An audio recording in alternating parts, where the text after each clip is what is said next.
Bismillahirrahmanirrahim. Alhamdulillah. Allahumma salli ala sayyidina Muhammadin wa ala ali sayyidina Muhammad. ബഹുമാനപ്പെട്ട പരിപാടിയുടെ അധ്യക്ഷൻ മുബീനാജി, ആദരണീയരായ നമ്മുടെ റത്തീബ് ഉസ്താദ്, സൗദിക് യമാനി ഉസ്താദ് അവരുടെ, നമ്മുടെ ഭാരതത്തിൽ നിന്ന് ഹജ്ജിന് പോകുന്ന പ്രിയപ്പെട്ട ഹജ്ജാജിമാരെ, ഇവിടെ കൂടിയിരിക്കുന്ന സഹോദര സഹോദരിമാരെ, അല്ലാഹു സുബ്ഹാനഹു വ തആല നമ്മുടെ സംഗമം നിന്ന് സ്വീകരിക്കുമാറാവട്ടെ. വളരെ മഹത്തരമായ ഒരു ഒത്തുകൂടലിലാണ് നമ്മളൊക്കെ ഇവിടെ സംഭവിച്ചിരിക്കുന്നത്. നമുക്കൊക്കെ അറിയാവുന്നതുപോലെ ഏതൊരു മുസൽമാന്റെയും ചിരകാല അഭിലാഷമാണ് ശുദ്ധമായ മക്കയിൽ പോയി ഹജ്ജും ഉംറയും നിർവഹിക്കുക എന്നത്. ആ വലിയ മഹാഭാഗ്യത്തിന് സാക്ഷ്യം വഹിക്കാൻ വേണ്ടി നമ്മുടെ മഹല്ലത്തിൽ നിന്ന് പുറപ്പെടുന്ന സഹോദര സഹോദരിമാർക്ക് ഉള്ള യാത്രയിലാണ് നമ്മളൊക്കെ സംഗമിച്ചിരിക്കുന്നത്. ഇൻഷാ അല്ലാഹ് അവർക്ക് വേണ്ടി പ്രാർത്ഥിക്കാനും അവരുടെ അമലുകളുടെ മഖ്ബൂലിയത്തിന് വേണ്ടി പ്രാർത്ഥിക്കാനും നമുക്ക് അവരോട് വേണ്ടി പ്രാർത്ഥിക്കാൻ ആവശ്യപ്പെടാനൊക്കെ വേണ്ടിയിട്ടാണ് നമ്മളിവിടെ ഒരുമിച്ച് കൂടിയിരിക്കുന്നത്.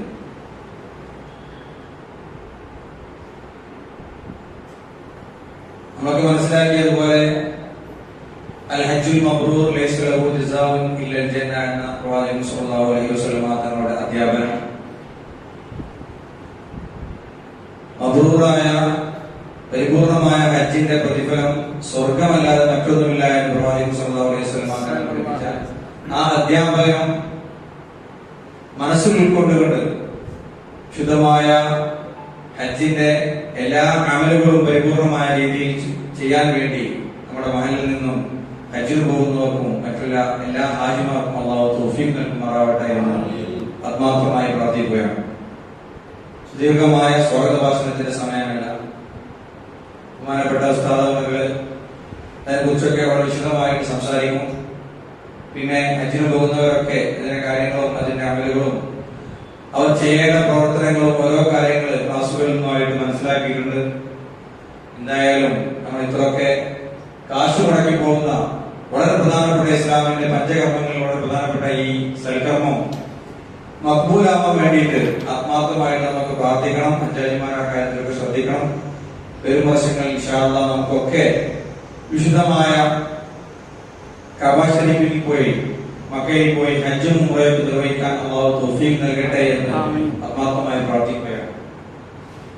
നമ്മുടെ മഹലിൽ നിന്ന് പ്രിയപ്പെട്ട CP ഉമർ, അതുപോലെ അദ്ദേഹത്തിന്റെ ഭാര്യ, അതുപോലെ ഭാര്യയിൽ കോയ, അദ്ദേഹത്തിന്റെ ഭാര്യ അവരെ എല്ലാ നിമിഷങ്ങളിലൂടെ എത്തിച്ചേരും എന്ന് അറിയിച്ചിട്ടുണ്ട്. അതുപോലെ നമ്മുടെ VP കുഞ്ഞു സാഹിബിന്റെ ഭാര്യ, VP മുഹമ്മദ് എന്നവരുടെ ഭാര്യ, അതുപോലെ നമ്മുടെ പാത്യാക്കാന്റെ മകൾ, അതുപോലെ അവരാണ് നമ്മുടെ ഹജ്ജിന് പോകാൻ ഈ പ്രാവശ്യം നമ്മൾ തയ്യാറായിരിക്കുന്നത്. അതുപോലെ 2-3 സഹോദരങ്ങൾ പോകാൻ തയ്യാറായി നിൽക്കുന്നുണ്ട്. അവരിപ്പോഴത്തെ ഈ ഗവൺമെന്റിന്റെ ഈ പ്രശ്നവുമായിട്ട് അവർക്ക് പൂർണ്ണമായി ഉറപ്പ് ലഭിച്ചിട്ടില്ല. ഏതായാലും അല്ലാഹു ആ പ്രയാസത്തിൽ നിൽക്കുന്നവരുടെ പ്രയാസങ്ങളൊക്കെ തീർത്ത് മഖ്ബൂലും മബ്റൂറുമായ ഹജ്ജും ഉംറയും ചെയ്യാൻ അവർക്കും തൗഫീഖ് നൽകുമാറാവട്ടെ. അതുപോലെ ഹജ്ജിന് ഉദ്ദേശിക്കുന്ന ഈ പറയപ്പെട്ടവർക്കും നമ്മുടെ കുടുംബത്തിൽ നിന്നും നമ്മുടെ സഹോദരങ്ങളിൽ നിന്നൊക്കെ ആരൊക്കെ വിശുദ്ധമായ ഹജ്ജിന് ഉദ്ദേശിക്കുന്നുണ്ടോ അവർക്കൊക്കെ നല്ല രീതിയിൽ ഹജ്ജും ഉംറയും സിയാറത്തും ചെയ്ത് മഖ്ബൂലും മബ്റൂറുമായ രീതിയിൽ അമലുകളൊക്കെ ചെയ്ത് കുടുംബത്തിലേക്ക് സന്തോഷത്തോടുകൂടി തിരിച്ചു വരാൻ തൗഫീഖ് നൽകുമാറാവട്ടെ എന്ന് പ്രാർത്ഥിക്കുന്നു. പ്രിയപ്പെട്ട ഹജ്ജാജിമാരോട് പറയാനുള്ളത്, നമുക്ക് വേണ്ടിയിട്ടൊക്കെ നിങ്ങൾ സദാ ഉത്തരം ലഭിക്കുന്ന സമയങ്ങളിലൊക്കെ നിങ്ങളുടെ പ്രാർത്ഥനകളിൽ നമുക്ക് വേണ്ടിയിട്ട് ഇടം നൽകണമെന്നാണ് നമുക്ക് ആവശ്യപ്പെടാനുള്ളത്. നമുക്ക് വേണ്ടിയിട്ട്, നമ്മുടെ മഹലിന് വേണ്ടിയിട്ട്, നമ്മുടെ മഹല്ലത്തിലെ സംരംഭങ്ങൾക്ക് വേണ്ടിയിട്ട്, നമ്മുടെ സഹകാരികൾക്ക് വേണ്ടിയിട്ടൊക്കെ നിങ്ങൾ പ്രാർത്ഥനകൾ ഉണ്ടാവണമെന്നാണ് ഈ സമയത്ത് ആവശ്യപ്പെടാനുള്ളത്. ഏതായാലും എന്റെ സ്വാഗത ഭാഷണം നീട്ടുന്നില്ല. ഈ പരിപാടിയിൽ എത്തിച്ചേർന്ന നിങ്ങളൊക്കെ സ്വാഗതം ചെയ്യുക എന്നാണ് എന്നിൽ അർപ്പിതമായിരിക്കുന്ന കർത്തവ്യം. ഈ പരിപാടിയുടെ അധ്യക്ഷത വഹിക്കുന്നത് ബഹുമാനപ്പെട്ട നമ്മുടെ മഹലിന്റെ വൈസ് പ്രസിഡന്റ് കൂടിയായ കൈതൂർ മൊയ്തീൻ ഹാജിയാണ്. അദ്ദേഹത്തെ പരിപാടിയിലേക്ക് സ്വാഗതം ചെയ്യുന്നു. അതുപോലെ ഈ പരിപാടിയിൽ മുഖ്യ പ്രഭാഷണം നടത്തിക്കൊണ്ട് നമ്മോട് സംസാരിക്കുന്നത് നമ്മുടെ ദരിസ് കൂടിയായ ബഹുമാന്യരായ സ്വാദിഖലി യമാനി ആദരനാട് ഉസ്താദ് അവറുകളാണ്. അതുപോലെ ഇവിടെ എത്തിച്ചേർന്ന മഹലിന്റെയും മദ്രസയുടെയും കാരണവന്മാർ, പ്രിയപ്പെട്ട സഹോദര സഹോദരിമാർ എല്ലാവരെയും ഒറ്റവാക്കി സ്വാഗതം ചെയ്തുകൊണ്ട് അധ്യക്ഷസ്ഥാനത്തേക്ക് ബഹുമാനപ്പെട്ട മൊയ്തീൻ ഹാജി ക്ഷണിച്ചുകൊണ്ട് ഞാൻ നിർത്തുന്നു. അസ്സലാമു അലൈക്കും വറഹ്മത്തുള്ളാഹി. സഹോദരങ്ങൾക്ക് വലിയൊരു മോശപ്പെട്ട കാലഘട്ടത്തിലാണ് അതുകൊണ്ട് എല്ലാവർക്കും വേണ്ടി നിങ്ങൾ അവിടെ പോയി പ്രാർത്ഥിക്കണം. ഞങ്ങളും ഇവിടെ ഞങ്ങളെ നേരത്തെ നിങ്ങൾക്ക് വേണ്ടി പ്രാർത്ഥിക്കും എന്നും പറഞ്ഞുകൊണ്ട് ഇതുവരെ ഈ ഇതിന് പോകുന്നതിന് വേണ്ടിയുള്ള ഒരു സന്ദേശം നിങ്ങൾക്ക് ഉസ്താദ് അവർ നൽകുന്നതാണ്. അതിനുവേണ്ടി ഉസ്താദിനെ ചോദിച്ചു മനസ്സിലാവുന്നത് നമ്മുടെ മഹലിലെ പ്രസിഡന്റ്, അതുപോലെ മഹലിലെ മറ്റു കമ്മിറ്റി ഭാരവാഹികൾ, സെക്രട്ടറി, അതുപോലെ ഇവിടെ ഒരുമിച്ച് കൂടിയ ഹജ്ജിന് പോകുന്ന സഹോദര സഹോദരിമാരെ, അല്ലാഹു സുബ്ഹാനഹു വ തആല നമ്മളെ എല്ലാവരെയും അവന്റെ സുഖലോക സ്വർഗ്ഗത്തിൽ ഒരുമിച്ച് കൂട്ടട്ടെ. നമ്മൾ ചെയ്യുന്ന എല്ലാ പ്രവർത്തനങ്ങളും നാളെ രക്ഷപ്പെടാൻ വേണ്ടിയുള്ളതാണ്. ഇന്ന് ദുനിയാവിൽ ജീവിക്കുമ്പോ രക്ഷപ്പെടണം എന്ന ചിന്തയിൽ ചെയ്യുന്ന പ്രവർത്തനങ്ങൾ നാളെ അതിന് കൂലി ലഭിക്കുമെന്ന് നമ്മൾ പ്രതീക്ഷിക്കേണ്ടതില്ല. എന്നാൽ നാളെ കൂലി ലഭിക്കാൻ ആഗ്രഹിച്ചുകൊണ്ട് ദുനിയാവിൽ നിന്ന് ചെയ്യുന്ന എല്ലാ പ്രവർത്തനങ്ങൾക്കും ദുനിയാവിലും ആഖിറത്തിലും പ്രതിഫലമുള്ളതാണ്. ഈ അടിസ്ഥാനപരമായ കാര്യം നമ്മൾ മനസ്സിലാക്കിക്കൊണ്ടാവണം ഏത് പ്രവർത്തനവും പ്രവർത്തിക്കേണ്ടത്. ഈ സമയത്ത് ആമുഖമില്ലാതെ അല്പം മാത്രം സംസാരിച്ചുകൊണ്ട് ഞാൻ എന്റെ വാക്കുകൾ ചുരുക്കുകയാണ്. അല്ലാഹു സുബ്ഹാനഹു വ തആല സ്വീകരിക്കട്ടെ. അല്ലാഹു സുബ്ഹാനഹു വ തആല തൗഫീഖ് നൽകട്ടെ. പടച്ച റബ്ബ് അവന്റെ ഇസ്ലാമിനെ പ്രത്യേകമായ രൂപത്തിൽ രൂപകൽപ്പന ചെയ്യപ്പെട്ടിട്ടുള്ളതാണ്. മനുഷ്യർക്ക് വേണ്ടി മനുഷ്യർ ജീവിക്കേണ്ട ഒരു പ്രത്യേക ഘടന അതിന് അല്ലാഹു രൂപകൽപ്പന ചെയ്തിട്ടുണ്ട്. ഇസ്ലാമിലെ അഞ്ചാമത്തെ അഞ്ച് കർമ്മങ്ങളിൽ പ്രധാനപ്പെട്ട ഒരു കർമ്മമാണ് അഞ്ചാമത്തെ കർമ്മമായ ഹജ്ജ് എന്ന് പറയുന്നത്. തടിയാനും വഴിയാനും മുതലാനും കഴിവുള്ള എല്ലാ ഓരോരുത്തരുടെ മേലും ഹജ്ജ് നിർബന്ധമാണ്.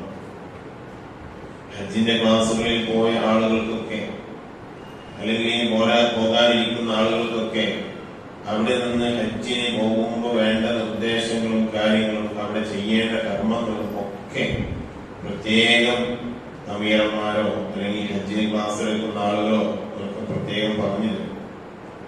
പിന്നെ പോരാത്തതിന് അതിനുതകുന്ന ഗൈഡുകളായി ഒരുപാട് പുസ്തകങ്ങൾ ലഭിക്കും. അതിനു പുറമെ ഇൻഷാ അല്ലാഹ് ഞാൻ കഴിഞ്ഞ നോമ്പിന്റെ മുൻപായി തുടങ്ങിയതാണ് ഹജ്ജാജികൾക്കും ഉംറ ചെയ്യുന്ന ആളുകൾക്കും പ്രത്യേകം ഉപകാരപ്പെടണം എന്ന ആഗ്രഹത്തിൽ എന്റെ മനസ്സിൽ ചേർന്നു. ഹജ്ജിൽ പോകുന്നുണ്ട് എന്നൊരാൾ എന്നോട് പറഞ്ഞപ്പോ എന്നിട്ട് പറഞ്ഞു, ഉസ്താദെ ഹജ്ജിൽ പോകുമ്പോൾ ചെയ്യേണ്ട കാര്യങ്ങളൊക്കെ ഉസ്താദ് പറഞ്ഞു തന്നെ അത് ക്ലാസ്സായിട്ട് ഞാൻ ഉസ്താദിന്റെ അടുത്തേക്ക് വരുന്നത് അപ്പൊ പറഞ്ഞു തന്നാൽ മതി എന്ന് പറഞ്ഞപ്പോ അന്ന് എന്റെ മനസ്സിൽ ഉദിച്ച ഒരു ആശയമാണ് ഹജ്ജാജികൾക്ക് ഉപകാരപ്പെടുന്ന രൂപത്തിലുള്ള ഒരു ഗൈഡ് നിർമ്മിക്കാം എന്നത്. അങ്ങനെ എല്ലാവരും പുസ്തക രൂപത്തിൽ ഗൈഡ് ഉണ്ടാക്കി കഴിഞ്ഞാൽ പുസ്തക രൂപത്തിൽ ഒരുപാട് ഗൈഡുകളുണ്ട്. അതിന് പുറമെ ഇതുകൂടി വേണമെന്ന് പറഞ്ഞപ്പോ എന്റെ അടുക്കൽ നിന്ന് നിർദ്ദേശം വേണമെന്ന് പറഞ്ഞപ്പോ മനസ്സിലായി ഇന്നെല്ലാം ഫോണിലേക്ക് എത്തിപ്പെട്ടിരിക്കുന്നു. ഈ ചെറിയൊരു ഫോണിലേക്ക് എല്ലാ കാര്യങ്ങളും എത്തിപ്പെട്ടിരിക്കുന്നു. ദിക്ർ ചൊല്ലല് ഫോണിലാണ്, ദുആ ചെയ്യൽ ഫോണിലാണ്, അതുപോലെ ഖുർആൻ ഓതൽ ഫോണിലാണ്, എല്ലാ കാര്യങ്ങളും ഫോണിലാണ്. ഹജ്ജിന് പോകുമ്പോൾ കയ്യിൽ ഫോൺ ഉണ്ടാവും ചെയ്യും. അപ്പൊ എന്താ അതിലൊരു ആപ്ലിക്കേഷൻ നിർമ്മിച്ചാൽ എന്ന് കരുതി ഒരു ആപ്ലിക്കേഷനെ തുടക്കമിടുകയും അതിന്റെ ഏകദേശം പണി പണികൾ മാത്രം ബാക്കിയുള്ളൂ. ഇന്ന് ലോഞ്ച് ചെയ്യാമെന്ന് വിചാരിച്ചിരുന്നു. അപ്പോ സാഹചര്യം ഒത്തുവരാത്ത ഒരു കാരണത്താൽ അത് ഒഴിവാക്കിയിരിക്കുകയാണ്. മാത്രമല്ല നമുക്ക് വരും ദിവസങ്ങളിൽ സമയമുണ്ടല്ലോ, ആ സമയത്ത് നമുക്ക് എന്ത് ചെയ്യാം, എല്ലാം ചെയ്ത് നമ്മൾ ആളുകളിലേക്ക് ഉപകാരപ്പെടാം. പ്ലേ സ്റ്റോറിലൂടെയും ഫ്രീ ആയിട്ട് ഡൗൺലോഡ് ചെയ്യാൻ കഴിയും. പക്ഷെ ആ രൂപത്തിലാണ് രൂപകൽപ്പന ചെയ്തിട്ടുള്ളത്. സ്വീകരിക്കട്ടെ. പറഞ്ഞു വരുന്നത്, അപ്പൊ എല്ലാ നിർദ്ദേശങ്ങളും ഹജ്ജിന് പോകുമ്പോ എല്ലാ നിർദ്ദേശങ്ങളും അതിനാവശ്യമായ ആളുകൾ നൽകുന്നുണ്ട്. അതിന് പുറമെ പുസ്തകങ്ങളുണ്ട്, ഇപ്പൊ ആപ്ലിക്കേഷൻ ഉണ്ട്. ആപ്ലിക്കേഷൻ നേരത്തെ പല ആപ്ലിക്കേഷനും ഉണ്ട്. അപ്പൊ ഞാൻ ആപ്ലിക്കേഷനൊക്കെ സെർച്ച് ചെയ്ത് നോക്കുമ്പോൾ നമുക്ക് മലയാളത്തിലല്ല, കുറെ ഉറുദുവിലാണ്, കുറെ ഇംഗ്ലീഷിലാണ്. മലയാളത്തിൽ ഇല്ല എന്ന് മനസ്സിലാക്കിക്കൊണ്ടാണ് മലയാളത്തിൽ ഞാൻ നിർമ്മിച്ചത്. സ്വീകരിക്കട്ടെ. അതുപോലെ മഹല്ലിന് ഉപകാരപ്പെടുന്ന ഒരു ആപ്ലിക്കേഷന്റെ നിർമ്മാണം കാൽഭാഗം കഴിഞ്ഞു. അതിന്റെ ഡാറ്റകൾ കളക്ട് ചെയ്ത് അതിൽ അപ്ലോഡ് ചെയ്താൽ അതും അവൈലബിൾ ആണ്. സ്വീകരിക്കട്ടെ. നമുക്ക് വലിയ ഉപകാരപ്പെടും എന്ന കാര്യത്തിൽ ചെയ്താണ്. അപ്പൊ ഏതായാലും ഹജ്ജിന് പോകുമ്പോ നമ്മൾ പോകുന്നത് എന്തിനു വേണ്ടിയാണ്? നമ്മൾ പോകുന്നത്, ഹജ്ജിന് പോകുന്നത് നമ്മുടെ ഈമാന് ഇല്ലെങ്കിൽ അത് ഉണ്ടാക്കാൻ, ഉണ്ടെങ്കിൽ അത് പുതുക്കാൻ, അല്ലെങ്കിൽ നമ്മിൽ വന്നു പോയ ചില ചെയ്തികൾ, പ്രവർത്തനങ്ങൾ കാരണം നമ്മൾ ദുനിയാവിന് മാത്രമായി ജീവിക്കുന്ന ഒരവസ്ഥയിലേക്ക് എത്തിപ്പെട്ടിട്ടുണ്ടാകും. അതിൽ നിന്ന് രക്ഷപ്പെട്ട് നാളെ ആഖിറത്തിലേക്കുള്ള ജീവിതത്തിന്റെ പാതയിലേക്ക് പോകണമെങ്കിൽ ഇതുപോലെയുള്ള സൽക്കർമ്മങ്ങൾ ആവശ്യമാണ്. അതിൽ പ്രധാനപ്പെട്ടതാണ് ഹജ്ജ് എന്ന് പറയുന്നത്. അതുകൊണ്ടാണ് ഹജ്ജിന് പോകുമ്പോൾ ഒരുപാട് ഒരുക്കങ്ങളുണ്ട്. മറ്റുള്ളവരോട് പൊരുത്തപ്പെടിപ്പിക്കും, ഹലാലായ സമ്പത്തിലാണത് പോവുക, എന്തെങ്കിലും ഇടപാടുകളുണ്ടെങ്കിൽ അതൊക്കെ തീർക്കും. അങ്ങനെ ഒരുപാട് മുന്നൊരുക്കങ്ങൾ നടത്തിയിട്ടാണ് ഹജ്ജിന് പോകുക. എന്തിനാ? ഹജ്ജിന് പോയി തിരിച്ചു വരുമ്പോ ഒരു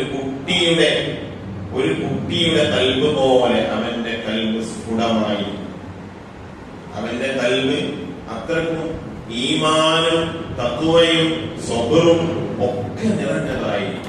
അതിനുവേണ്ടിയാണ് നമ്മൾ ഹജ്ജിന് പോകുന്നത്. നമ്മൾ ഒന്ന് അല്ലാഹുവിലേക്ക് കൂടുതൽ അടുക്കാൻ വേണ്ടി. അതുകൊണ്ടാണ് വയസ്സാവുന്ന സമയത്ത് കൂടുതൽ യുവാവാവുന്ന സമയത്ത് ചില സമ്പാദ്യങ്ങളൊക്കെ ഉണ്ടാവും. എന്നാലും അപ്പ ചിന്ത ഉണ്ടാവില്ല.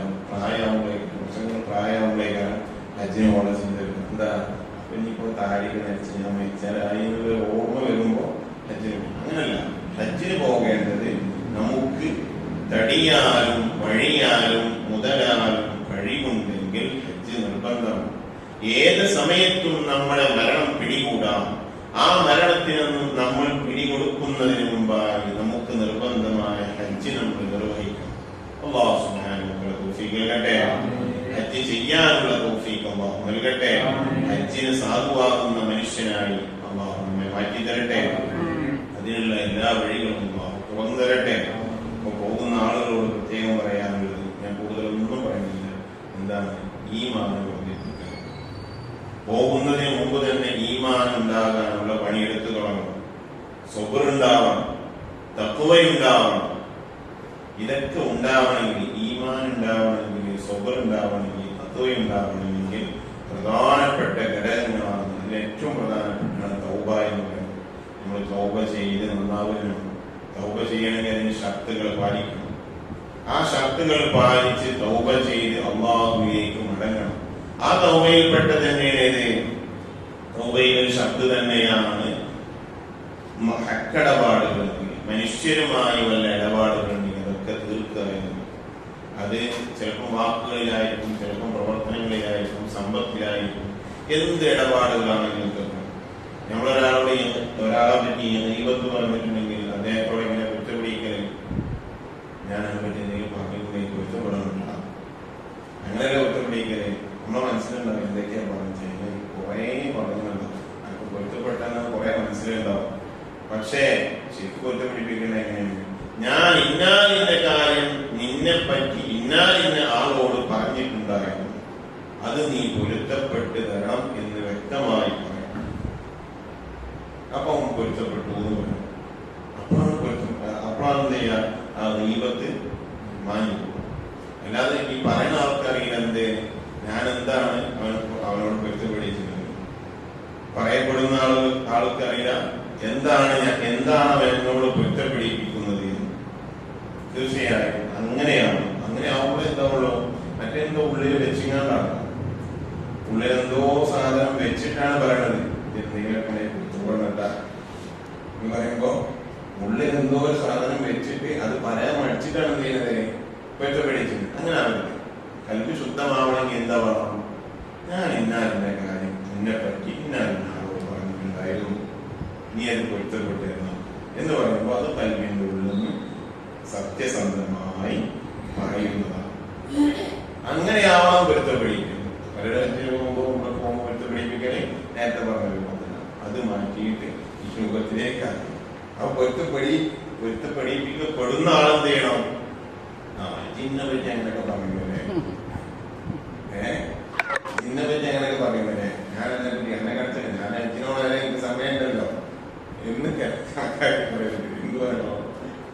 ഞാൻ പൊരുത്തപ്പെട്ടു പറഞ്ഞു. കാരണം എന്താ? പൊരുത്തപ്പെട്ടില്ലെങ്കിൽ പടച്ചറപ്പ് നമുക്ക് പൊരുത്തപ്പെട്ടില്ല. പടച്ചറപ്പ് നമുക്ക് ഒന്ന് ചിന്തിച്ചു നോക്കി. നമ്മളെ ഭൂമിയിലേക്ക് അയച്ചെന്തിനാണ്? അള്ളാഹ് ഇബാദത്ത് ചെയ്യാൻ, നന്മകൾ ചെയ്യാൻ, തിന്മകൾ ചെയ്യാൻ ഒരിക്കലും അയച്ചിട്ടില്ല. നമ്മൾ ചെയ്യുന്നത് മുഴുവൻ ഇന്ന് നേരം വെളുത്തത് മുതൽ ഇതുവരെയുള്ള സമയം ആലോചിച്ച് നോക്കുകയാണെങ്കിൽ കൂടുതൽ നന്മയായിരിക്കോ തിന്മയായിരിക്കോ നമ്മൾ കാൽക്കുലേറ്റ് ചെയ്ത് നോക്കുമ്പോ കുറേ തിന്മ ഉണ്ടാവില്ലേ? ഇനി കുറച്ചെങ്കിലും ഉണ്ടാവില്ലേ? വളരെ കുറച്ചെങ്കിലും ഉണ്ടാവില്ലേ? അത് നമ്മൾ ചെയ്തത് റബ്ബിനോട് നന്മ ചെയ്യും എന്ന് പറഞ്ഞിട്ട് തിന്മ ചെയ്ത ആ ഒരു പ്രവണത നമ്മിലുണ്ടെങ്കിൽ അത് റബ്ബ് പൊരുത്തപ്പെട്ടാൽ നമുക്ക് രക്ഷയുണ്ടോ? ഇല്ല. അപ്പൊ റബ്ബ് പൊരുത്തപ്പെട്ടായിരുന്നെങ്കിൽ എന്താ നമുക്ക് പൊരുത്തപ്പെട്ടു കൊടുക്കേണ്ടി വരും. ഇങ്ങനെ ഈമാന് വർദ്ധിപ്പിക്കുക, സബർ ഉണ്ടാക്കുക, അതുപോലെ തഖ്വയുണ്ടാക്കുക, ഇങ്ങനെയുള്ള ചില കാര്യങ്ങൾ നമ്മിലുണ്ടാവുമ്പോഴാണ് നമുക്ക് ഹജ്ജ് പൂർണ്ണമായി ചെയ്യാൻ സാധിക്കുക. അല്ലാഹു സ്വീകരിക്കുന്ന രൂപത്തിൽ ഹജ്ജ് ചെയ്യണമെങ്കിൽ ഇങ്ങനെയുള്ള കാര്യങ്ങൾ നമ്മുടെ ഹൃദയം ശുദ്ധിയാക്കിയിട്ട് പോകണം. അവിടത്തെ ലബ്ബൈക അല്ലാഹുമ്മ ലബ്ബൈക ലബ്ബൈക ലാ ശരീക ലക ലബ്ബൈക ഇന്നൽ ഹംദ വന്നിഅമത ലക വൽ മുൽകു ലാ ശരീക ലക. ആ തൽബിയത്തിന്റെ മന്ത്രം ഇങ്ങനെ കേൾക്കുമ്പോ കൽബിന്റെ ഉള്ളിൽ വല്ലാത്ത ആനന്ദമാണ്. എല്ലാവരും ആ ഒരൊറ്റ മൊഴിയിലാണ്, ഒരൊറ്റ ധ്വനിയിലാണ്, എല്ലാവരും ഒരൊറ്റ വസ്ത്രത്തിലാണ്. പാവനെന്നില്ല, പണ്ഡിതനെന്നില്ല, പണക്കാരനെന്നില്ല, കാശില്ലാത്തവനെന്നില്ല, എല്ലാവരും ഒരൊറ്റ വസ്ത്രത്തിലാണ്. എല്ലാവരുടെയും നാവിലുള്ളത് ലബ്ബൈക ലബ്ബൈക അല്ലാഹുമ്മ ലബ്ബൈക, തൽബിയത്തിന്റെ മന്ത്രമാണ്. ഇത് നമുക്ക് ആത്മാർത്ഥമായിട്ട് ചൊല്ലാൻ സാധിക്കണമെങ്കിൽ നമ്മൾ ഈമാനും തഖ്വയും വർദ്ധിപ്പിക്കാൻ വേണ്ടി പോയതാവണം. പടച്ചറബ് സ്വീകരിക്കാൻ വേണ്ടി പോയതാവണം. എന്തൊക്കെ നിർവഹിച്ചാണ് ഇങ്ങനെ വരാൻ വേണ്ടി പോയതാവരുത്. നേരത്തെ ഹുദൈബ പറഞ്ഞ പോലെ കുറേ പൈസ പോവല്ലേ, ആ പൈസ ഒക്കെ ഹലാലാവണം. ഇപ്പൊ കിട്ടിയ പൈസ ഒക്കെ നാളെ എന്ത് ചെയ്യും? പടച്ചറബ് ചോദിച്ചു എന്തിനു വേണ്ടി ചെലവഴിക്കുന്നതാണ്. അപ്പൊ ചോദിക്കുമ്പോ പടച്ചറബിനോട് ഹജ്ജിന് പോയതാണ് എന്ന് പറയുമ്പോ അതേത് ഹജ്ജ് എനിക്ക് വേണ്ടി ചെയ്ത ഹജ്ജാണോ അതോ വേറെ ആർക്കെങ്കിലും വേണ്ടി ചെയ്ത ഹജ്ജാണോ എന്ന് ചോദിക്കുമ്പോ എനിക്ക് വേണ്ടി ഇല്ലാതിക്കാനും വേണ്ടി ചെയ്തതാണെങ്കിൽ അത് പടച്ചറബ് കൂലി തരും. അല്ലെങ്കിലോ അത് വളരെ പോയി കൂലി ചോദിച്ചോ. അപ്പൊ പൈസ ചെലവാക്കിയത് എന്തായി? വെറുതെ ആയിപ്പോയി. ആ ഒരു അവസ്ഥയിൽ എത്തിപ്പെടരുത്. ഒരു കുട്ടിയുടെ മനസ്സായി നമുക്ക് തിരിച്ചു വരണം. അല്ലാഹു സ്വീകരിക്കട്ടെ. ഹജ്ജിന് പോകാത്ത ആളുകൾക്ക് ഹജ്ജിന് പോകാനും അവിടെ എത്താനും ഹജ്ജ് മഖ്ബൂലായ ഹജ്ജ് ചെയ്യാൻ അല്ലാഹു സുബ്ഹാനഹു വ തആല തൗഫീഖ് നൽകട്ടെ എന്ന് ഞാൻ ദുആ ചെയ്യാൻ ഈ ദുആയോട് കൂടെ ഞാൻ വാക്കുകൾ സംഹരിക്കുകയാണ്. വീട്ടിൽ പരത്തി പറഞ്ഞിട്ട് ആവശ്യമില്ല. ഹജ്ജിന്റെ ക്ലാസ്സുകൾ ഒരുപാട് കിട്ടുന്നതാണ്. പക്ഷെ ആപ്ലിക്കേഷനിലോ ഹജ്ജിന്റെ ക്ലാസ് അത് അപ്ലോഡ് ചെയ്തുകൊണ്ടിരിക്കുകയാണ്. അതിലുണ്ട് ക്ലാസ് പാർട്ടായി ആളുകൾക്ക് ഉപകാരപ്പെടുന്ന വിധത്തിൽ, അതായത് ഒറ്റ ക്ലാസ് ആയിട്ട് കുറേയാണ് വീട്ടിൽ വെച്ചുകൊണ്ടായാലും എല്ലാവർക്കും ഉപകാരപ്പെടില്ല എന്ന് കരുതിയിട്ട് പാർട്ടായിട്ട് പ്രത്യേകം തയ്യാറാക്കി സ്വീകരിക്കട്ടെ. ഹജ്ജിന് പോകുന്ന ആളുകൾക്ക് നല്ല രീതിയിൽ ഹജ്ജ് ചെയ്യാൻ തൗഫീഖ് നൽകട്ടെ. നമുക്കൊക്കെ ഹജ്ജിന് പോകാനുള്ള സമ്പത്ത് പടച്ചവർക്ക് നൽകട്ടെ. ഹജ്ജിന് പോകാനുള്ള സമ്പത്തും അതിനുള്ള തോപ്പത്തും അതിനുള്ള ആവതും നീ നൽകണേ റബ്ബേ. അതിനുള്ള എല്ലാ കാര്യങ്ങളും നീ ഒരുക്കി തരണേ റബ്ബേ. നല്ല രൂപത്തിൽ ഹജ്ജ് ചെയ്യാനുള്ള തൗഫീഖ് നൽകണേ അല്ലാഹ്. ഹജ്ജ് ചെയ്ത് ഈമാൻ വർദ്ധിപ്പിക്കാനും നിന്റെ അടുക്കലേക്ക് മടങ്ങി വരുമ്പോ എന്തൊക്കെയോ കൊണ്ടുവന്ന് നിനക്ക് സമ്മാനമായി നൽകുന്ന രൂപത്തിലുള്ള മനുഷ്യരാക്കണേ അല്ലാഹ്. റബ്ബേ, നീ നാളെ ഞങ്ങളോട് ചോദിക്കും എന്താണ് എനിക്ക് വേണ്ടി കൊണ്ടുവന്നതെന്ന്. ആ സമയത്ത് ഒന്നുമില്ലാത്ത മുഫീസായി, ഒന്നുമില്ലാത്ത പാപ്പരനായി എന്ന മാറ്റല്ല റബ്ബേ. നിങ്ങൾ ചെയ്ത അമലുകൾക്ക് നീ സ്വീകരിക്കണേ അല്ലാഹ്. ഇനിയും ഈമാനോടെ അമലുകൾ ചെയ്യാനുള്ള തൗഫീഖ് നൽകണേ റബ്ബേ. ഹജ്ജിന് പോകുന്ന ആളുകളൊക്കെ പ്രത്യേകം പറയാനുള്ളത് അവരെ ഞങ്ങൾക്കും മഹല്ലത്തിനും ഇതുപോലെ കുടുംബത്തിനും എല്ലാവർക്കും വേണ്ടി ദുആ ചെയ്യണമെന്ന് പ്രത്യേകം ഓർമ്മപ്പെടുത്താണ്. വആഖിറു ദഅവാനാ അൽഹംദുലില്ലാഹി റബ്ബിൽ ആലമീൻ. അസ്സലാമു അലൈക്കും വറഹ്മത്തുള്ളാഹി വബറകാതുഹു. ബഹുമാനപ്പെട്ട എൻ്റെ നാട്ടുകാരെ, ഞാൻ പോണ വിഷയത്തോട് സംസാരിച്ചു. അപ്പോൾ 18-ാം തീയതിയാണല്ലോ ഫ്ലൈറ്റ്. അപ്പോൾ 15-ാം തീയതി വീട്ടിൽ നിന്ന് ഇറങ്ങും. അപ്പോൾ ഈ കർമ്മം ചെയ്തു വരാൻ നിങ്ങളൊക്കെ എന്തെങ്കിലും എൻ്റെ അടുത്ത് നിന്ന് വന്നു പോയിട്ടുണ്ട് അതൊക്കെ പൊരുത്തി തരണം, പൊരുത്തപ്പെട്ട് തരണം. ഞാനൊക്കെ അത് പറഞ്ഞുകൊണ്ട് നിർത്തുന്നു. അസ്സലാമു അലൈക്കും വറഹ്മത്തുള്ളാഹി വബറകാതുഹു. ഏറ്റവും സ്നേഹം നിറഞ്ഞ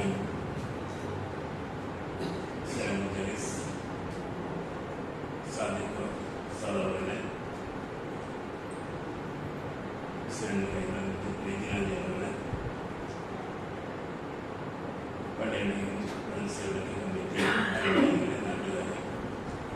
സഹോദരി സഹോദരന്മാരെ,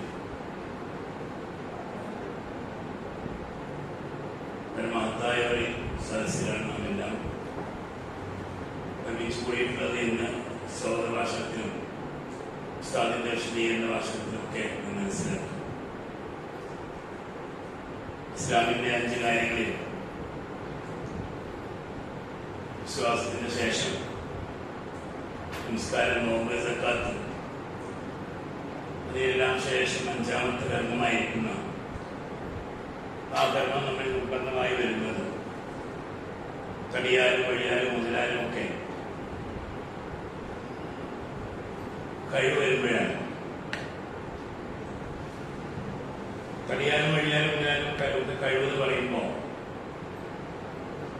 അതിന്റെ വിശദീകരണത്തിലുണ്ടാവും എപ്പോഴാണ് തടിയാലും മുതലാലും വഴിയാലൊക്കെ കഴിവ് വരുന്നത് എന്നുള്ളത് നാം എല്ലാം മനസ്സിലാക്കിയിട്ടുണ്ട്.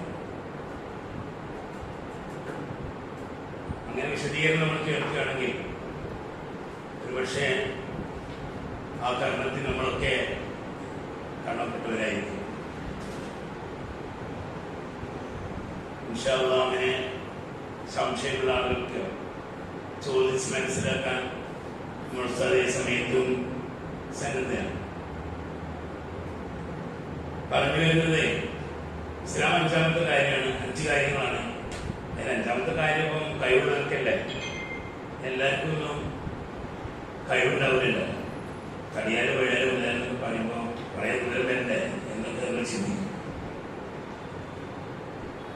ഇൻഷാ അല്ലാഹ് പോകുന്നവർക്ക് അവിടെ പോയി സ്വീകാര്യമായ ഹജ്ജ്, ഉംറ എല്ലാം നിർവഹിച്ച് തിരിച്ചു വരാനും പോകാൻ ഉദ്ദേശിക്കുന്നത് പോകാനും ഇനിയും എല്ലാവർക്കും അവിടെ പോയി നമുക്ക് എല്ലാവരും ഉദ്ദേശിക്കുന്ന ആശിക്കുന്ന ഒരു കാര്യമാണല്ലോ കാബാലയത്തിൽ എത്തുക എന്നുള്ളത്. പുണ്യപ്പെടുള്ളതായാലും ഹറം ഷരീഫിലൊക്കെ എത്തുക എന്ന് പറഞ്ഞാൽ, കാബത്തിലൊക്കെ എത്തുക എന്ന് പറഞ്ഞാൽ ജീവിതത്തിൽ കിട്ടുന്ന ഏറ്റവും വലിയ ഭാഗ്യം നമുക്ക് അവസാനം എത്തിപ്പെടാനും ദുആ ചെയ്യാനുള്ള സ്ഥലം കൂടെയാണ്. അതുകൊണ്ട് തന്നെ പോയവർക്ക് ആ കഴിവത്തിനെ കാണുമ്പോഴും പിന്നെ ആ കഴിവത്തെ പിരിഞ്ഞ വരവുണ്ട്. ആ വരവുള്ള രണ്ട് സങ്കടവും ഏറ്റവും വലുതാണ്. ഇനി ഞാൻ ഈ കഴിവത്തെ കാണുമോ വരുമോ എന്നൊക്കെ ആലോചിച്ചുകൊണ്ടാണ് വരുന്നത്. പഠിച്ചോളെ ഇനിയും വരാനും കാണാനൊക്കെ ഈ ഒപ്പിക്കെ പഠിച്ചോളെ പറഞ്ഞ് കരഞ്ഞുകൊണ്ട് കഴിവത്തിനെ കാണുന്നവരെ നടന്ന് കഴിവത്തിനോട് കാണാതെ രൂപത്തിലാകുന്നത് വരെ ആ കണ്ണുനീർ എത്തുകയില്ല. അതാണ് ആ കഴിവ് കണ്ടാലുള്ള ഒരവസ്ഥ. അതുപോലെ തന്നെയാണ് നമ്മൾ ആദ്യമായിട്ട് കഴിവയിൽ കയറുമ്പോൾ അത് അനുഭവത്തിലൂടെ മനസ്സിലാക്കാൻ കഴിയുള്ളൂ. പറയുമ്പോൾ നമുക്ക് ചില കഴിവുകൾക്കൊക്കെ ചെയ്താൽ മതി എന്നൊക്കെ വിചാരിക്കും. പക്ഷെ ഏതായിരുന്നാലും ആ പുണ്യമണിയെത്താനും ആ തവാഫ് ചെയ്യാനും ചെയ്ത് സ്വീകാര്യമായ ഹജ്ജുകൾ ചെയ്യാനൊക്കെ പോകുന്നവർക്കും ഇനി പോകാൻ ഉദ്ദേശിക്കുന്നവർക്കും അല്ലാഹു തൗഫീഖ് പ്രദാനം ചെയ്യുമാറാകട്ടെ. അതുപോലെ തന്നെ തിരുവനന്തപുരം റൗള ശരീഫിൽ ചെന്ന് സലാം പറഞ്ഞ് നമുക്ക് വേണ്ടിയൊക്കെ ദുആ ചെയ്യാനുള്ള ഓരോ അവസരങ്ങളും നിങ്ങളുടെ കൂടെ വരുന്ന അമീർമാർ പറയും. ആ അവസരങ്ങളൊക്കെ കിട്ടുന്ന അവസരങ്ങളൊക്കെ ഞങ്ങൾക്ക് വേണ്ടിയും അതുപോലെ തന്നെ നമ്മുടെ നാടിന് വേണ്ടിയും എല്ലാ മുസ്ലിം വിശ്വാസികൾക്ക് വേണ്ടിയും നാട്ടിലെ സമാധാനത്തിന് വേണ്ടി ഇപ്പോൾ എല്ലാത്തൊരു അന്തരീക്ഷത്തിലാണ് നമ്മൾ ജീവിക്കുന്നത്. എല്ലാത്തിനും പേടിപ്പെടുത്തുന്ന ഒരു അന്തരീക്ഷത്തിലാണ് നമ്മളൊക്കെ ജീവിച്ചുകൊണ്ടിരിക്കുന്നത്. എല്ലായിടത്തും നാട്ടിലെ സമാധാനത്തിന് വേണ്ടിയും മഹനത്തിന്റെ സമാധാനത്തിന് വേണ്ടിയും മഹനത്തിന്റെ ഒത്തൊരുമയ്ക്ക് വേണ്ടിയൊക്കെ നല്ല പ്രവർത്തനത്തിന് വേണ്ടിയൊക്കെ നമുക്ക് ദുആ ചെയ്യുക. സ്ഥാപനമൊക്കെ പുരോഗതിയിൽ നിന്ന് പുരോഗതിയിലേക്ക് അല്ലാഹു എത്തിച്ചേരുമാറാകട്ടെ. എനിക്ക് വേണ്ടി ദുആ ചെയ്യുക. അതാണ് നിങ്ങൾക്ക് വേണ്ടി ഞങ്ങളും ദുആ ചെയ്യും. ഇൻഷാ അല്ലാഹ് ഇനിയും പോയിട്ട് നല്ല രീതിയിൽ സ്വീകാര്യമായ ജുംറ ചെയ്ത് തിരിച്ചു വന്ന് കാണാനും ആരോഗ്യത്തിനും ആഫിയത്തിനും കാണാനൊക്കെ അല്ലാഹു തൗഫീഖ് പ്രദാനം ചെയ്യുമാറാകട്ടെ എന്ന് പറഞ്ഞുകൊണ്ട് എല്ലാവരും ആശംസകളും അറിയിച്ചു ആശംസകൾ നിർത്തുന്നു. അസ്സലാമു അലൈക്കും വറഹ്മത്തുള്ളാഹി വബറകാതുഹു. ബഹുമാനപ്പെട്ട ആദരണീയമായ നമ്മുടെ ഉസ്താദ്, അതുപോലെ മൊയ്തീനാജി, ഇവിടെ ഇന്ന് ഒത്തൊരുമിച്ചുകൊണ്ടിരിക്കുന്ന ഹജ്ജാജിമാർ, നമ്മുടെ മഹല്ലെ കമ്മിറ്റി ഭാരവാഹികൾ, നാട്ടുകാർ, കൂടുതലായിട്ടൊന്നും എനിക്ക് പറയാനില്ല. ചെറിയൊരു ആശംസയ്ക്ക് മാത്രം വിളിച്ചപ്പോൾ എന്നാണ്. അതായത് ഉസ്താദ് ഇവിടെ വിവരിച്ച കാര്യങ്ങൾ വളരെ പ്രധാനപ്പെട്ട കാര്യങ്ങളാണെന്ന് എനിക്ക് മനസ്സിലായി. കാരണം ഉസ്താദ് ഇന്ന് എനിക്കൊരു വോയിസ് ചെയ്തിരുന്നു, ഇങ്ങനെ ലീഡർ എന്നുണ്ട് എന്നൊക്കെ പറഞ്ഞിട്ട്. അതായത് അതിൻ്റെ പണി പൂർത്തീകരിച്ചിട്ടില്ല എന്നുള്ള ആപ്ലിക്കേഷൻ്റെ പണി പൂർത്തീകരിച്ചിട്ടില്ല എന്ന് പറഞ്ഞു. ഇൻഷാ അല്ലാഹ് അതൊക്കെ നമ്മുടെ ആളുകൾക്ക് വളരെ ഉപകാരപ്പെടുന്ന കാര്യമാണ്. ഇന്നത്തെ കാലം നമ്മൾ സോഷ്യൽ മീഡിയയാണ് ഏറ്റവും പ്രാധാന്യം കൊടുക്കുന്നത്.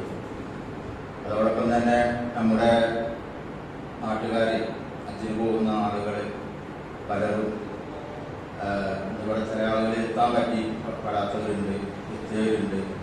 നമ്മുടെയൊക്കെ അവർ യാത്ര പറയുമ്പോൾ നമ്മൾ പ്രധാനപ്പെട്ടതും നമ്മൾ തിരിച്ച് പറയേണ്ടത് നമ്മുടെ ഭാവിയും പറഞ്ഞ പോലെ തന്നെ നമ്മുടെ ഇന്നത്തെ മുസ്ലിം സമൂഹത്തിന് ഏറ്റവും വലിയ വേദന ഉണ്ടാക്കുന്നത് നമ്മുടെ ഫലസ്തീനിലെ പ്രശ്നം, അതുപോലെ തന്നെ നമ്മുടെ നാട്ടിലെ, നമ്മുടെ ഇന്ത്യയിൽ തന്നെ പല പ്രദേശങ്ങളിൽ പിന്നെ മുസ്ലിം സഹോദരന്മാർ നേരിടുന്ന പല പ്രശ്നങ്ങൾ, ഇവിടെ സമിതി ഉദവിയൊക്കെ ഇവിടെ ഉണ്ട്. ഇവരൊക്കെ ഇന്ത്യൻ്റെ പല ഭാഗത്തൊക്കെ പോയി പരിചയമുള്ളതാണ്. അപ്പോൾ നമ്മുടെ കേരളത്തിൽ, നമ്മുടെ മലപ്പുറം ജില്ലയിൽ അല്ലെങ്കിൽ നമ്മുടെ പ്രദേശത്ത് സമാധാനം ഉണ്ടെന്ന് ചോദിച്ചാൽ എല്ലാവർക്കും ഈ സമാധാനം ഉണ്ടെന്നുള്ളത് നമ്മളെ ആരും ധരിക്കണ്ട. നമ്മളെ പല ചുറ്റുപാടത്ത് പോലും ഇതിനെ പറഞ്ഞ മലപ്പുറം ജില്ല ഒരു പ്രത്യേക രാജ്യമാണ് എന്ന് പ്രഖ്യാപിച്ച അടുത്ത് പറഞ്ഞ ആളുകൾ വരെ അവരങ്ങനെ തന്നെയാണ് കാണുന്നത് എന്നുള്ളത് വളരെ സങ്കടത്തോടെയാണ് നമ്മൾ കാണുന്നത്. നമ്മളെ ജാതി, മതം, മറ്റുള്ളതൊക്കെ സഹോദര്യം എന്നൊക്കെ കൂട്ടുപിടിച്ച് നമ്മൾ മുന്നേറുമ്പോൾ നമ്മൾ മുസ്ലിങ്ങളെ ഒറ്റപ്പെടുത്തുന്ന രീതിയാണ് കാണാൻ സാധിക്കുന്നത്. ഇതിനൊക്കെ ഹജ്ജിന് പോകുന്ന ആളുകൾ തീർച്ചയായിട്ടും ദുആ ചെയ്യണം. നമ്മുടെ കെട്ടുറപ്പിനും എല്ലാത്തിനും വേണ്ടിയിട്ട് നിങ്ങൾ ദുആ ചെയ്യണം. അതുപോലെ തന്നെ നമ്മുടെ പള്ളിപ്പണി നമ്മൾ നിന്നിട്ടില്ല, എന്തായാലും നിൽക്കാൻ സാധ്യതയില്ല. എന്തായാലും അതൊക്കെ എത്രയും പെട്ടെന്ന് പൂർത്തീകരിക്കാനും ആ പള്ളിപ്പണി നല്ല രീതിയിൽ നടക്കാനൊക്കെ നിങ്ങൾ പറഞ്ഞ പോലെ തന്നെ ഓരോ സ്ഥലങ്ങളിലും പോയിക്കാണ്ട് നിങ്ങൾ ദുആ ചെയ്യുമ്പോൾ ഈ പ്രാർത്ഥനയും ഇതും കൂടി അതിൽ ഉൾപ്പെടുത്തിക്കാണ്ട് നമ്മുടെ നാടിന്റെ ജനങ്ങൾക്ക് വേണ്ടി പ്രാർത്ഥിക്കണമെന്ന് മാത്രം പറഞ്ഞുകൊണ്ട് ഇന്ന് നമ്മുടെ മഹലിൽ നിന്ന് ഹജ്ജിന് പോകുന്ന എല്ലാ ഹജ്ജാജിമാർക്കും എല്ലാവിധ ആശംസകളും ഈ പരിപാടിക്ക് എല്ലാവിധ ആശംസകളും അറിയിച്ചുകൊണ്ട് ഞാൻ നിർത്തുന്നു. അസ്സലാമു അലൈക്കും.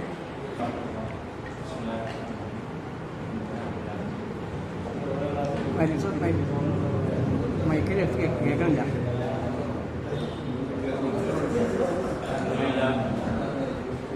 വലിയ തൗഫീഖ് കിട്ടിയ ആളുകളാണ്. ഹജ്ജിന് പോകുക എന്നുള്ളത് കാര്യങ്ങളൊക്കെ സ്ഥാപനങ്ങളൊക്കെ പറഞ്ഞിട്ടുണ്ടാവും. പണ്ട് ഇബ്രാഹിം നബി അലൈഹി ഇസ്ലാമിന്റെ വിളി കിട്ടിയവരാണെന്നൊക്കെയാണ് നമ്മൾ ധരിക്കുന്നതും യാഥാർത്ഥ്യമാണ്. അപ്പോൾ വലിയൊരു തൗഫീഖിന്റെ ഭാഗമായിട്ടാണ് നമ്മൾ യാത്ര പോകുന്നത്. ഈ പറയപ്പെട്ട പോലെ തന്നെ എല്ലാവരും ഒരുപാട് ആളുകൾക്ക് ദുആ കൊണ്ട് വസീയത്ത് ചെയ്തിട്ടുണ്ട്. കൂട്ടത്തിൽ പറയാനുള്ളത് തന്നെ നമ്മുടെ മഹല്ലത്തിന് വേണ്ടിയിട്ടും പ്രത്യേകം മുസ്ലിം സമുദായത്തിന് വേണ്ടി ഒരു നിലക്കും മറക്കരുത്. മുസ്ലിം സമുദായത്തിന്റെ അവസ്ഥ വളരെ പരിതാപകരമാണ്. ഇപ്പൊ ഈ സംസാരത്തിൽ പറഞ്ഞ തന്നെ നമ്മൾ ഇവിടുന്ന് കുറെ ഫണ്ടിനും മറ്റു കാര്യങ്ങളൊക്കെ ചെയ്യുന്നുണ്ട്. എന്നാൽ പ്രവർത്തിക്കാൻ ഭയങ്കര ബുദ്ധിമുട്ട് പല ഘട്ടങ്ങളും നേരിടുന്നുണ്ട്. പല വിഷയങ്ങൾ പറഞ്ഞിട്ട് ഇങ്ങനത്തെ ആളുകളെ ടാർഗറ്റ് ചെയ്യുന്നു. അപ്പോൾ ഇതൊന്നും ഇല്ലാതെക്കാൻ മുസ്ലിങ്ങളുടെ ഇടയിൽ ഐക്യമുണ്ടാകാൻ പ്രത്യേകിച്ച് കാരണം അത് മറ്റൊരു കാര്യം. നമ്മുടെ സംഘടനയുടെ ഇടയിൽ തന്നെ ഭയങ്കരമായ വിഷയങ്ങളാണ്.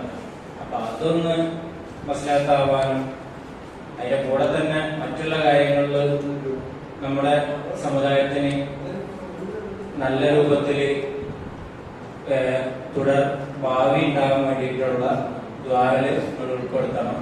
അതോടുകൂടെ അതിന്റെ കൂടെ തന്നെ പറയാനുള്ളത് സാമൂഹിക ജീവിതത്തിനൊപ്പം നമ്മുടെ കാലാവസ്ഥാ കാര്യങ്ങളും പ്രശ്നങ്ങളും അതും കൂടി നമ്മൾ ദ്വാരം ഉൾപ്പെടുത്താൻ ഇൻഷാഅല്ലാഹ്.